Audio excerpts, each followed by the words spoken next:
আমার নবীজির অবস্থান ছিল দু জায়গায়। আমার নবীজির বেড়ে ওঠা, বড় হয়ে যৌবনে পদার্পণ করা, নবুয়ত প্রাপ্তি সহ নবুয়তের 13 বছর, মোট 53 বছর তার কেটেছে হলো মক্কায়। সিরাতের মাস তো, নবীর জন্মের মাস, একটু একটু করে বলছি। আর বাকি 10 বছর নবুয়তি জিন্দেগি, এই 10 বছর কেটেছে হলো মদিনায়। সবচেয়ে বেশি পরিশ্রম করতে হয়েছে শেষ 10 বছরে, যে শেষ 10 বছরে আমার রাসূলকে 86টি যুদ্ধ পরিচালনা করতে হয়েছে। কত বছরে? 10 বছরে। তাহলে বছরে 8টারও বেশি যুদ্ধ তার নেতৃত্বে, তার পরিচালনায় করতে হয়েছে। তাহলে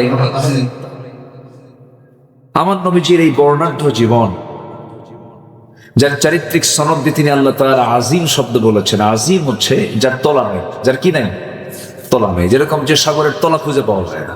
ওয়া ইন্নাকা লাআলা খুলুকিন আযীম।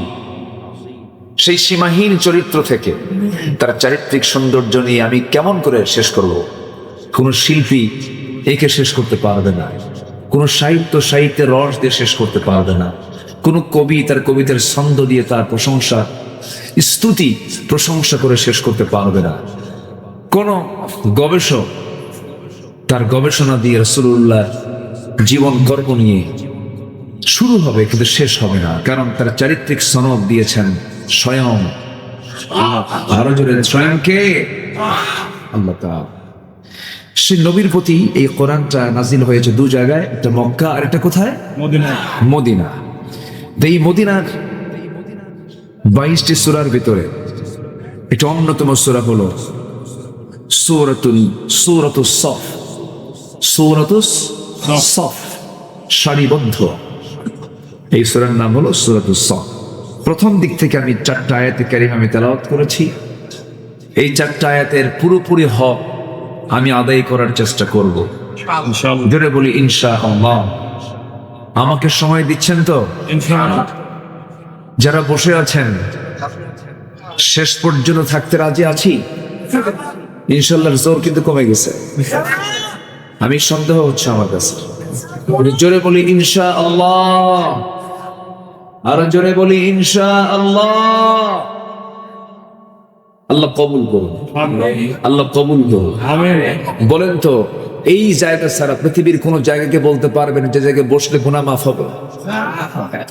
এখানে বসলে যেহেতু গুনাহ মাফ হয়ে যাচ্ছে, ফেরেশতারা দোয়া করতেছে, আপনি যাবেন কোথায় ছাড়া? কোথায়?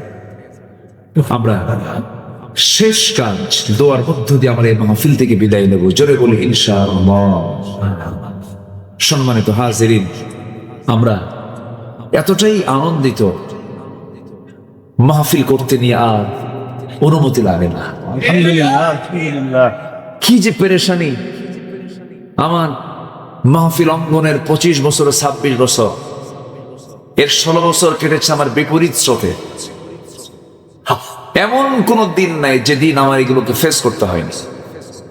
গুলির মুখে মুখে হতে হয়েছে, মঞ্চে আগুন ধরিয়ে দিয়েছে, হুমকি ধামকি দিয়েছে, তারপরে কি বলবো, আগে গন্ডগোল করে ওরা মামলা খাইছি। আমি ওয়াজ করতে গেছি নিজের জেলাতে না, অন্যের জেলায়, অন্য জেলায় গেছি।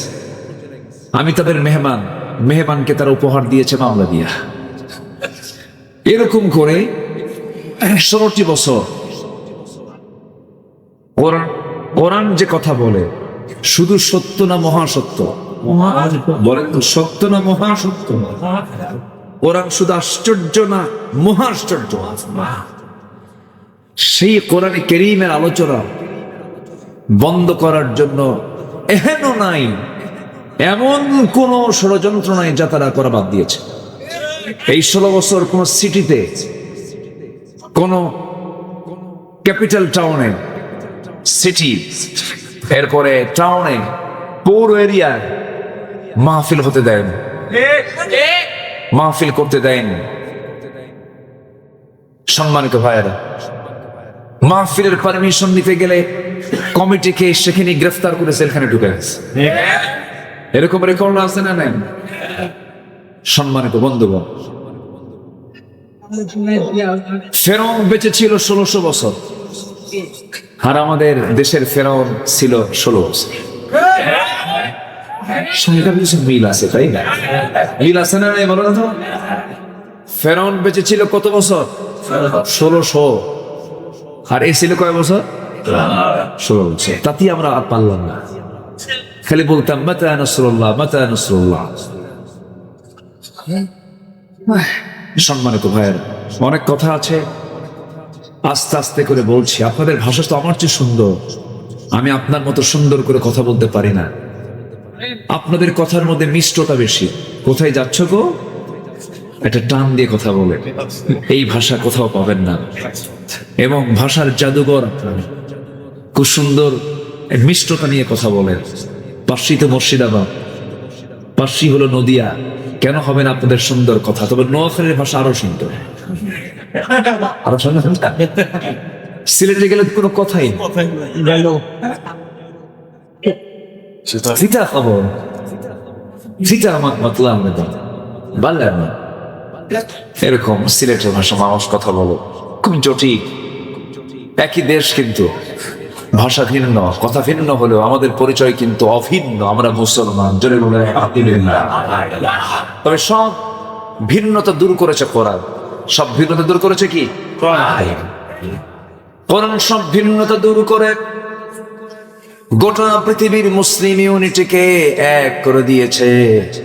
গোটা পৃথিবীর সব জমিন থেকে সব মুসলমান একই ভাষায় কথা বলে, আলহামদুলিল্লাহি রাব্বিল আলামিন। সবাই বলো আলহামদুলিল্লাহি রাব্বিল আলামিন, আর রহমানির রহিম, মালিকি ইয়াউমিদ্দিন, ইয়্যাকা না'বুদু ওয়া ইয়্যাকা নাস্তাঈন, ইহদিনাস সিরাতাল মুস্তাকিম, সিরাতাল লাযীনা আন'আমতা আলাইহিম, গায়রিল মাগযুবি আলাইহিম ওয়ালাদ-দাল্লিন। জোরে বলো আরো জোরে, আরো জোরে।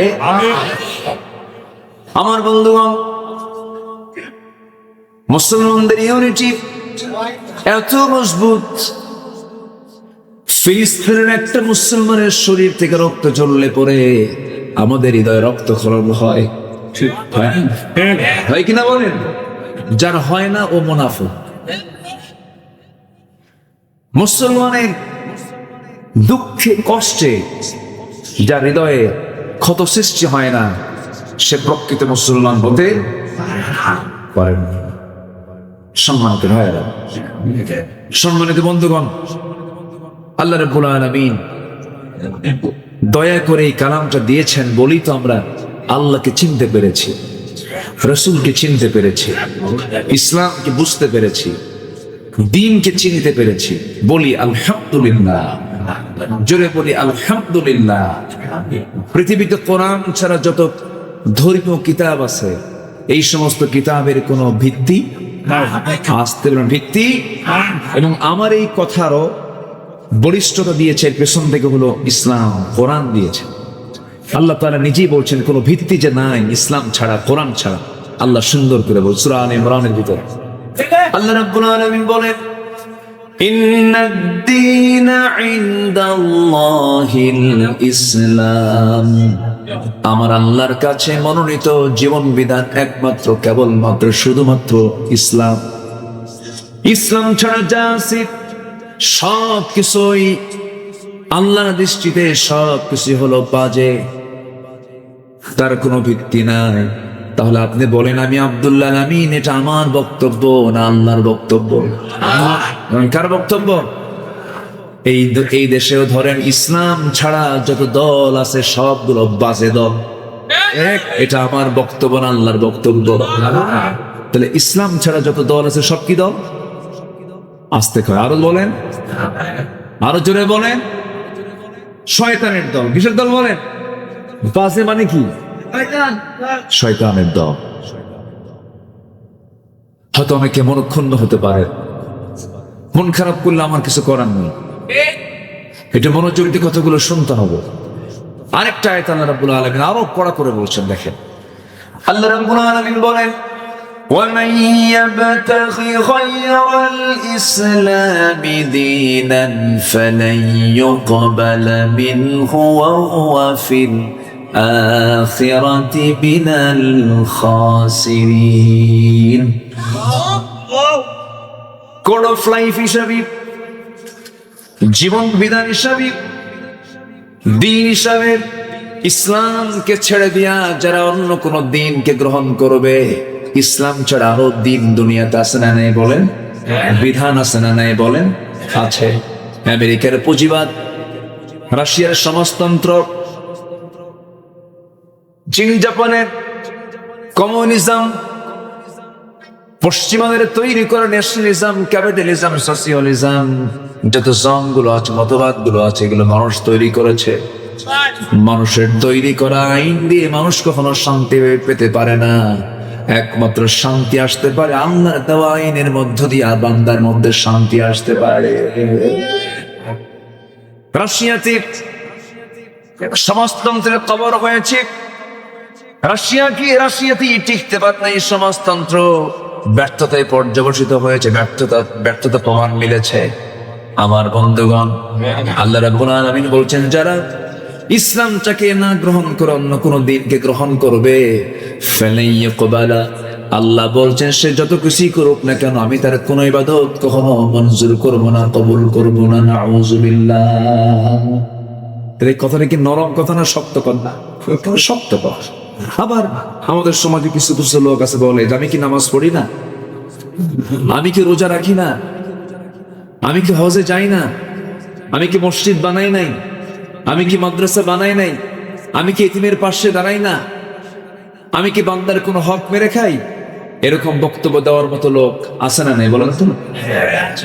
সম্মানিত ভাইয়েরা, আপনি রোজা রাখেন, ওয়াইন সামা ওয়াসাল্লা, আপনি রোজা রাখুন, আপনি নামাজ পড়ুন, আপনি যাকাত দিন, আপনি হজ করুন, কিন্তু আপনি ইসলামী আন্দোলনকে বরদাস্ত করতে পারেন না। দিন কায়েম হোক এটা আপনি চান না, আল্লাহর আইনকে আপনি বিশ্বাস করতে পারেন না, আপনার ঈমান নাই, আপনার ঈমান অনেক আগেই চলে গেছে।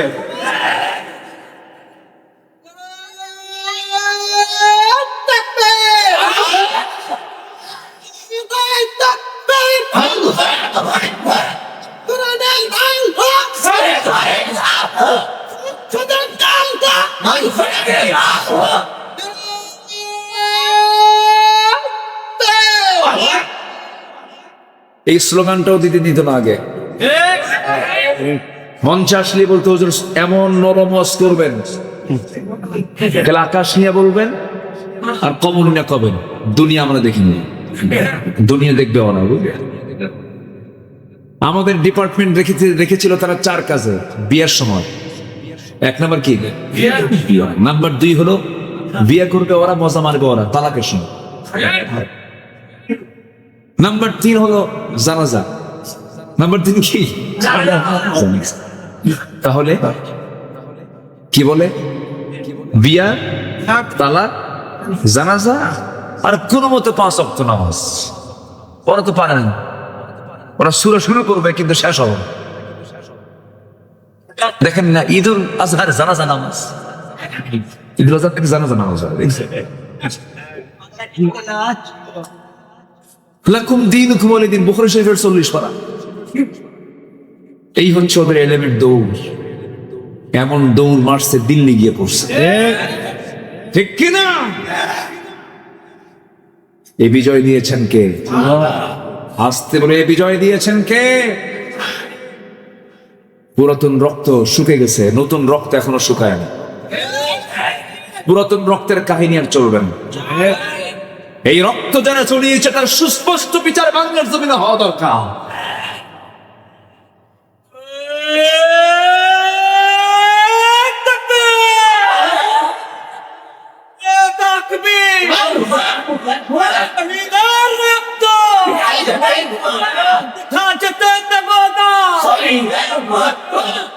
খবর দিতে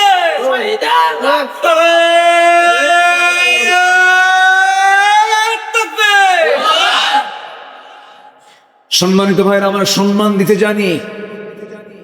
এই দেশের জন্য যুগে যুগে যারা রক্ত দিয়েছেন, জীবন দিয়েছেন, ত্যাগ স্বীকার করেছেন, আমরা তাদের রক্তকে সম্মান করি, তাদের এই ত্যাগ স্যাক্রিফাইসকে সম্মান করি। কিন্তু এটাকে পুঁজি বানায়া দেশ থেকে টাকা পাচার করেছ তোমরা, দেশের দুশ্মন, শত্রু তোমরা। 6 আগস্টে মূর্তিগুলো যখন ভাঙ্গা হচ্ছিল, দেখেছেন না চিত্র? ডক্টর ইউনূসকে প্রশ্ন করা হলো, এগুলো ভাঙ্গে কেন? আমারে প্রশ্ন করেন কেন? তারা মেয়েরে প্রশ্ন করেন। এই প্রশ্নের জবাব আমাকে দিতে হবে না, এই প্রশ্নের জবাব তার মেয়ে দেবে। এই কর্মকাণ্ডের জন্য তার মেয়ে দায়ী, মেয়ে হচ্ছে তার উত্তরদাতা। উকিল ওকালতি করে, ডাক্তার চিকিৎসা করে, ইঞ্জিনিয়ার প্ল্যান দেয়, এরপরে মুফতিরা ফতুয়া দেয়, ইমাম ইমামতি করে। আচ্ছা বলেন তো, ডাক্তার, ইঞ্জিনিয়ার, উকিল, ব্যারিস্টার, তারা কি তাদের সম্মানে নেয় না? নেয় কিনা বলেন? নেয় কিনা বলেন? এই দেশে সবচেয়ে কম বেতনে, সীমিত বেতনের চাকরি করে কারা বলেন? ইমামদের বেতন আমার এরকম কানে আসছে 6 মাসে 6,000, তাও 3 মাস বাকি। কি বলেন? 3 মাস বাকি। এরপরও আমাদেরকে ধর্মের ব্যবসায়ী বলেন। ধর্মের ব্যবসায়ী তারাই চ্যাম্পিয়ন যারা মুখের দাড়ি কাটে, আবার আরেকজন দাঁড়িয়ে রাখো, ঠিক কিনা? যারা মাথায় পট্টি বাঁধে, আবার ওই মাথায় আমার তিলক লাগা, তাদেরকে চ্যাম্পিয়ন বলতে পারে। ধর্মকে তারা এরকম করে ব্যবহার করেছে। লেবাস পড়েছে, লেবাসের আড়ালে ছিল এক ভয়ঙ্কর তাদের রূপ। যে ভয়ঙ্কর রূপ উন্মোচন করে দিয়েছেন তিনি কে? আসতে বলবেন, তিনি কে? আরেকজন গেছে সিলেটে পালাবার জন্য, এ তো সারা রাত নৌকায় ছিল। আরেকজন ছিল সাথে, আইনমন্ত্রীকে ধরছে, ধরে যখন নিয়ে আসতেছে আইনমন্ত্রীকে, আমার একা ধরে নিয়ে যাও কেন? ওই যে বসে আছে।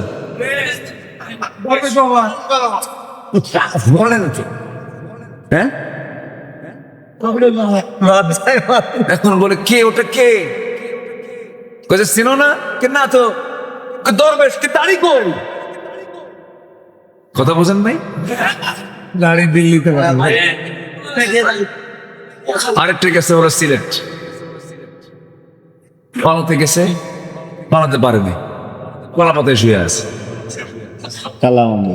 মুখে দাড়ি বড়, চেনাও যায় না। সিলেটবাসীকে ধন্যবাদ, বিসি শুদ্ধ ধন্যবাদ। বহু কিছু করেছো তোমরা। ইসলাম শিখিয়েছে ক্ষমা, রাসূল শিখিয়েছেন ক্ষমা। তোমাদের চরিত্র থাকলে একটার পিঠের চামড়া থাকতো না।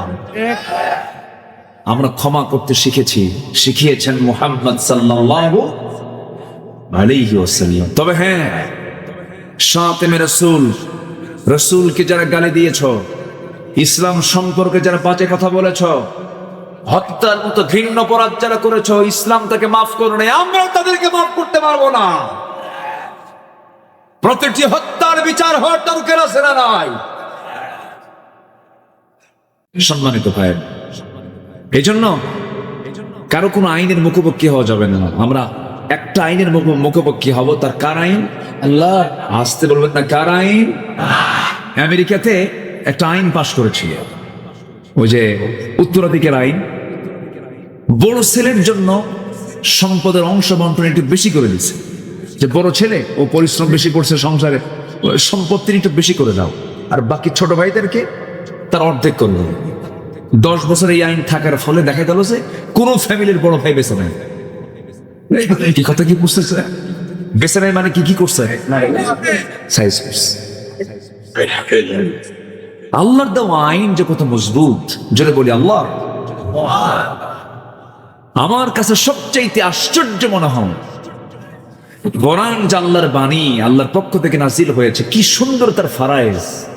সূরা নিসা ওই 2-3টা আয়াত পড়লে বোঝা যায় যে কি মজবুত কিতাব। আল্লাহু আকবার বল। কোথাও কোনো গ্যাপ নাই। শুধু আমি সায়েন্সের উপরে যদি কথা বলি, ফজর হয়ে যাবে, শেষ হবে না। রাত হয়েছে, গভীর রাত। গভীর রাতের কথাগুলো, ডিপ আলোচনাগুলো মাথায় ঢুকবে না, অনেকের প্রবলেম হবে। এখানে তো আমাদের আলোচনা করা একটু কঠিন। কেন?